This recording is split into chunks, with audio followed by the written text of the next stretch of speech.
পুষ্পাঞ্জলি রান্নাঘরে সবাইকে স্বাগত জানাই। শুরু করছি আজকে মূলো দিয়ে একটা রেসিপি, যেটা কি মূলো ভাজা। আর মূলো ভাজা তৈরি করার জন্যে বেশি সময় লাগে না। এটা 1-2 দিন রেখে দিলে কিন্তু মূলোগুলো শুকিয়ে যায়। দেখতে পাচ্ছেন আমি কালকে নিয়েছিলাম মূলো গোটা, শাক কটা কালকে রান্না হয়ে গেছে, কিন্তু মূলো গোটা রাখা ছিল। তাই মূলো গোটাকে আজকে ভাবলাম কি প্রথমে কালারটা কেমন চেঞ্জ হয়ে গেছে দেখতে পাচ্ছেন তো। তারপরে মূলো গোটাকে আমি তার জন্য একটু তাড়াতাড়ি করে রান্না করে নিতে হবে, কারণ মূলো যদি 1-2 দিন বেশি থেকে যায় তখন দেখবেন মূলোর ভিতরটা কেমন একটু ছোবড়ার মতন হয়ে যায়, তখন আর খেতে ভালো লাগে না। তাই মূলোটা যত পারবেন টাটকা টাটকা খেতে খুব ভালো লাগে। কিন্তু কালকে শাক করেছিলাম যেহেতু মূলো গোটা খাওয়া হয়নি, রান্না করা হয়নি, তাই আজকে আমি মূলো গোটাকে রান্না করে নেবো। দেখে মূলো রান্না করার জন্য আমি মূলোগুলোকে ভালো করে ধুয়ে পরিষ্কার করি। উপরে সামান্য একটু চেঁচে নিয়েছি। তারপরে মূলোগুলোকে সরু সরু আলু যেমন কাটা হয় সেই মতন আলুর মতন কেটে সরু সরু করে কেটে নিতে হবে। কিন্তু মূলো কাটার সময় বিশেষ কিছু সময়ও লাগে না, এটা রান্না করার সময় বেশি সময় লাগে। যেমন আলু ভাজা হয় সেই মতন আর মূলো ভাজা হয়, কিন্তু এতে কিছু জিনিস পরিবর্তন হতে হয়। যেমন মূলো ভাজা করার সময় প্রথম থেকে লাস্ট অবধি অবশ্যই দেখবেন, তাহলে বুঝতে পারবেন কোনো কিছু স্কিপ করবে না। স্কিপ করলে কিন্তু কিছু বুঝতে পারবে না সেখান থেকে কী এখানে পরিবর্তন হয়েছে। তাই দেখেন বন্ধুরা, আমার এই মূলো কাটাগুলোকে সম্পূর্ণভাবে সরু সরু করে নিয়েছি, বেশি সরুও করিনি, কিন্তু আলু যেমন ভাজা হয় সেই মতন সেই কারে ভেজে নিয়েছি। দেখেন মূলোগুলোকে কিন্তু বেশি দিন রেখে দিলে, ফ্রিজেও রেখে দিলে বেশ নষ্ট হয়ে যায়। তার জন্যে মূলো যখনই কিনবেন তখন মূলো শাকগুলোকে তো রান্না করে খেতেই হয়, কারণ মূলো শাক কখনও ফেলতে হয় না। মূলোর থেকে মূলোর শাকে বেশি ভিটামিন থাকে। তাই আমি শাকটা আগের দিনে রান্না করেছিলাম, মূলো কটা রেখে নিয়েছিলাম। আজকে কিন্তু মূলো শাক দিয়ে শুধু আজকের পদটা কিন্তু মূলোর শাকটা যেহেতু করে নিয়েছি, এবার মূলোগুলোকে তারপরের দিনে করছি। এবার মূলোগুলোকে সবগুলো কেটে নিলাম।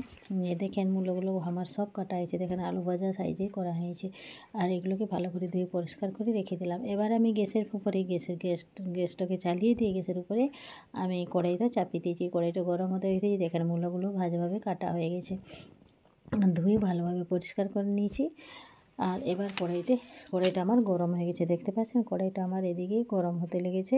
এবার আমি এখানে সরষের তেল অ্যাড করে দেবো। এই মূলো ভাজাটা কিন্তু সরষের তেলে খুবই ভালো লাগে। আর এখানে একটা টিপ দিচ্ছি, এখানে সবসময় কালো সরষে দেবেন। মূলো ভাজা করার সময় কালো সরষে দিলে এর স্বাদটা দ্বিগুণ বেড়ে যায়। দেখবেন ট্রায়াল করবেন এটা। এখানে জিরে কিংবা পাঁচফোড়ন দিতে হয় না ফোড়নে, এখানে সবসময় কালো সরষে দিয়ে মূলো শাক কিংবা মূলো রান্না করবে তখন এই কালো সরষে দিয়ে যদি রান্না করেন তাহলে স্বাদটা দ্বিগুণ বেড়ে যায়। এটা একটু টিপস থাকলো আপনাদের কাছে। তা বলেছিলাম আপনাদের প্রথম থেকে লাস্ট অবধি দেখবেন, তাহলে সব কিছু মনে রাখতে পারবেন। যদি একটু স্কিপ করেন তাহলে অনেক কিছু মিস করে যাবেন। তো এই হলো একটা টিপস, কি মূলোতে সবসময় কালো সরষে দিয়ে রান্না করবেন। দেন এবার মূলো কটা আমার সবকটা দেওয়া হয়ে গেছে তেলের উপরে, নিয়ে একটু সামান্য নেড়ে ছেড়ে এখানে লবণ আর হলুদটাও দিয়ে দিতে হবে। লবণ হলুদ দিয়ে এখানে কিন্তু বিশেষ কিছু উপাদান লাগে না, সামান্য একটু লবণ হলুদ দিয়ে যদি মূলোটাও ভাজা করা যায় না, খেতে খুবই ভালো লাগে। আর এই মূলো ভাজা দিয়ে রাতের বেলায় লুচি পরোটা খেতেও খুবই ভালো লাগে। তার সাথে সাথে ভাতে যদি একটা পদ থাকে মূলো ভাজা, তাহলে ভাতের পদে যদি একটা মূলো ভাজা থাকে সেটাও খেতে খুবই দুর্দান্ত লাগে। কিন্তু একটা জিনিস লক্ষ্য করবে বন্ধুরা, মূলো ভাজা যখন রান্না করবেন লবণটা কিন্তু অল্প দেবে, কিন্তু মূলো ভাজাতে লবণ পরিমাণটা একটু কম দিতে হয়, তাহলে খেতে খুবই দুর্দান্ত লাগে। আমার মূলোতে লবণ হলুদ দেওয়া হয়ে গেছে। এবার আমি এটাকে ঢাকা চাপা দিয়ে কিছু সময়ের জন্য রেখে দিলাম। নিয়ে গ্যাসের ফ্লেমটা সম্পূর্ণ স্লো টু মিডিয়াম করে রান্না করতে, কারণ এটা ভাজা হওয়ার সময় একটু সিদ্ধ হতে হবে, কারণ এটা একটু সময় লাগে মূলো ভাজাটা একটু সিদ্ধ হতে। তাই সামান্য একটু গ্যাসের ফ্লেমটা লো করেই সবসময় রান্না করবেন। এবার সামান্য একটু যখন অল্প ভাজা হয়ে গেছে তখন আমি শুকনো লঙ্কা গুঁড়ো মানে কাশ্মীরি লঙ্কা গুঁড়ো দিয়েছি, মানে লাল লঙ্কা মানে ঝাল লঙ্কা নয় এটা। তারপরে একটু সামান্য চিনি দিয়ে দিয়েছি। মিষ্টি মিষ্টি ভাগ থাকলে মূলোতে খেতে আর একটু স্বাদটা বেড়ে যায়। দেখেন মূলো ভাজাটা আমার সম্পূর্ণ কমপ্লিট হয়ে গেছে। এবার একটু টিপে দেখবে সিদ্ধ হয়ে গেছে।